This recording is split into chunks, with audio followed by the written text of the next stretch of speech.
मुसाफिर बरदार हवाई जहाजों के परों के सिरे मुड़े हुए क्यों होते हैं?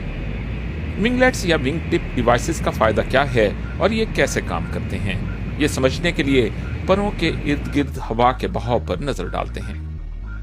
अपनी शक्ल की वजह से हवाई जहाज के पर अपने ऊपर और नीचे हवा के दबाव में जरूरत के मुताबिक फर्क पैदा करते हैं। इसी सबब जहाज हवा में बुलंद भी होता है और हवा के दबाव के इसी फर्क की वजह से हवा परों के सिरों की जानिब हरकत करती है और आखिरी हिस्से पर हवा के भंवर बनने लगते हैं, जिन्हें वोर्टिसेस कहा जाता है।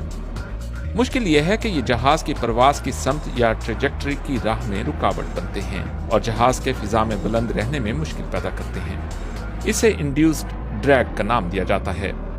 विंगलेट्स उस फासले को बढ़ा देते हैं जो हवा को परों के सिरों या विंग टिप्स तक पहुंचने के लिए तय करना होता है और साथ ही इसी सबब हवा के भंवर भी छोटे और कम ताकतवर बनते हैं।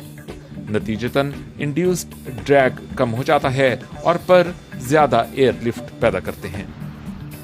1970 की दिहाई में नासा के एरोडायनामिक्स स्पेशलिस्ट रिचर्ड टी विटकॉम ने जहाजों के इर्द गिर्द हवा के बहाव या एयर फ्लो के बारे में तहकीक की और पहली मर्तबा विंगलेट्स के कामयाब तजर्बात किए।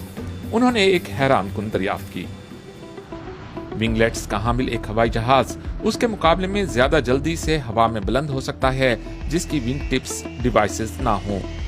जहाज के इंजनों की ताकत और परों का फैलाव एक बराबर होने के बावजूद इन विंगलेट्स के सबब वजन बढ़ने के बावजूद तवील फासलों तक जाने वाली परवाजों में 5% तक फ्यूल की बचत हो सकती है। इसका एक और फायदा, इसकी वजह से वेग टर्बुलेंस कम पैदा होती है, यानी जहाजों की एक दूसरे के आगे पीछे कम फासले पर परवाज की सूरत में गैर हमवार परवाज में कमी वाक़ होती है। खास तौर पर परवाजों के टेक ऑफ और लैंडिंग के लिए ये बहुत अहम होता है, क्योंकि एयरपोर्ट्स पर हवाई जहाजों की आमदोरफ्त काफी ज्यादा होती है, तो विंगलेट्स टेक ऑफ्स और लैंडिंग्स की तादाद बढ़ाने में मददगार होते हैं।